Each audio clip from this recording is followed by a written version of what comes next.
Well, there's plenty of legislation out there making it more and more difficult to use the internet freely and certainly privately.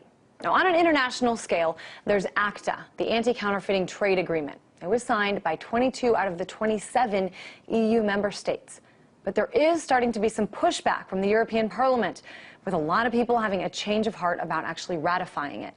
Now, we also saw here in this country the how those blackouts online helped to kill CISPA, the Stop Online Piracy Act, and PIPA, the Protect IP Act. But there is plenty more out there that poses a threat to online privacy and free internet. I want to bring in Greg Howe. She's associated with the online hacktivist group Anonymous. He's in Boston, Massachusetts. Greg, I guess let's start kind of specifically. Let's look at CISPA, the Cyber Intelligence Sharing and Protection Act, and GOFA, the Global Online Freedom Act. CISPA seems to seek to regulate domestically, and GOFA, that seems to prevent businesses from here in the U.S. from cooperating with some of those more repressive governments. What's the breakdown, Greg, behind some of the complex wording here in these pieces of legislation? Well, with CISPA, like you said, it's much more on an international scale, and it's much more for the law enforcement to utilize all this technology to spy on us, basically. Whereas GOFA is, I think actually a really important piece of legislation that will attempt to stop U.S.-based companies from spreading technologies that's used to inhibit people's human rights. And I think that's a very important piece to this whole puzzle. And the other big piece to GOFA that's really important is forcing all of these big internet companies actually display clearly to their users what type of information they gather and who they share it with. There are a whole lot of people, though, who look at CISPA, for example, and they say, you know what, this is no different. This is SOPA 2.0. What do you think? I mean, is the government actually going to succeed in making a sequel to SOPA? I don't think they are. I think just like with SOPA, the people are going to rise up, go to the streets. Just this weekend in Paris, there's going to be on Saturday another protest against ACTA, against SOPA, against all of this type of legislation. And, on June 9th, there's going to be a global set of protests against it. So I think right now the people are pretty committed to stopping this, and I think that'll shine through just like it did with the first round. I think it's interesting that you mentioned sort of what's going on in other countries. I'm wondering if you even know this, but when you compare what some of our lawmakers here in the U.S. want to do, how does that compare? I mean, are there other countries where the lawmakers there say, you know what, everyone should just be left alone. They should be allowed to do whatever they want on the internet? Germany has had a pretty good record of trying to protect users' privacy a lot more. When you look at various lawsuits against companies who have violated people's rights online or who have done things that are, against the public will, Germany's been one of those countries that's really fought for the people. What about, I mean, you mentioned sort of the backlash against SOPA and PIPA here in the U.S. and some of those online blackouts that really helped bring awareness to people who had no idea that there was any sort of legislation like this even in the works. But what about what comes next? I mean, is this something that people have already forgotten about, that this is not their #1 issue?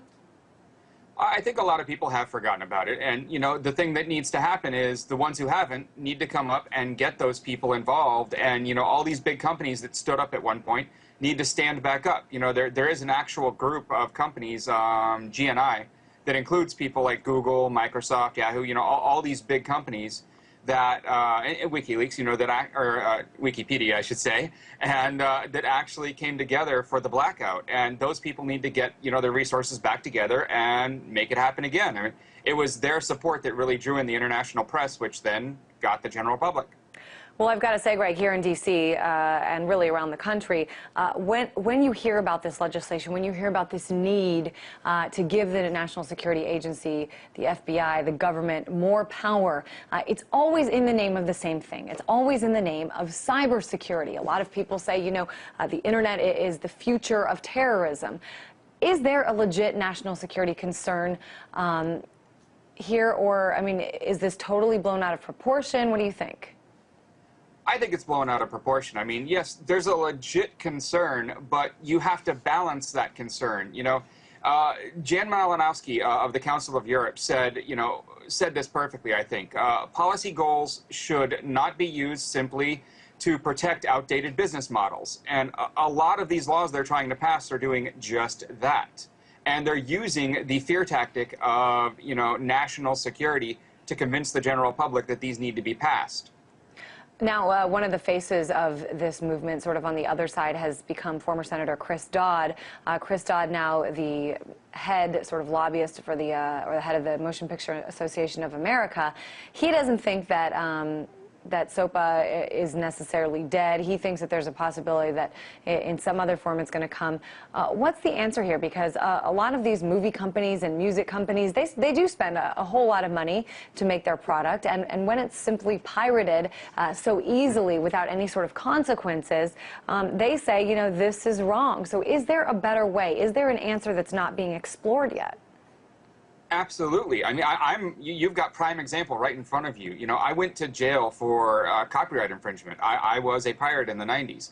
And the one thing that I've stated, even up till now, I'm a Netflix subscriber, I'm a Hulu Plus subscriber, I'm a Spotify subscriber.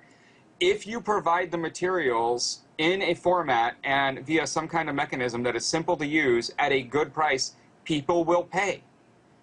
It's as simple as that. And instead of actually spending the time and effort on that, these old, outdated business models they're using the law. They're attempting to subvert our freedoms in ways that we're not going to allow, when what they really need to be focusing on is research and development and coming up with new methods to get our data to us. I mean, the biggest one is when you hear, the next studio that's decided to pull out of Netflix.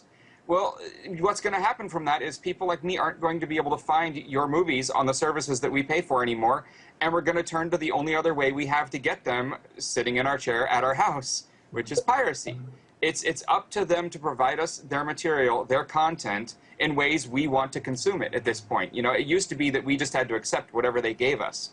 That's changed, and they need to update with the times. I think that's a really important point. A lot of people just didn't want to see the internet kind of craze move as fast and as far as it has. But you're right. I mean, whether people like it or not, it's just going to continue to go in that direction. So they're going to have to think of ways. iTunes, of course, another example I think that you didn't mention. Just real quick, your prediction, Greg, for what you see as coming up next in terms of online privacy. I see they're going to keep continuing to pass, or try to pass, ACTA, SOPA, TPP, and all these other wonderful laws. And I'm hoping that they don't get passed and that laws like GOFA do get passed, because, the Global Online Freedom Act is an important one. And I think the people will actually rise up to the streets again, just like they did last time, especially across Europe, which was just a huge amount of people. And we'll stop it. And if nothing else, we know all these new fun acronyms in our head. Yes. Life in D.C. Greg Hausch, internet activist, also CEO of the local SEO company. Thanks so much.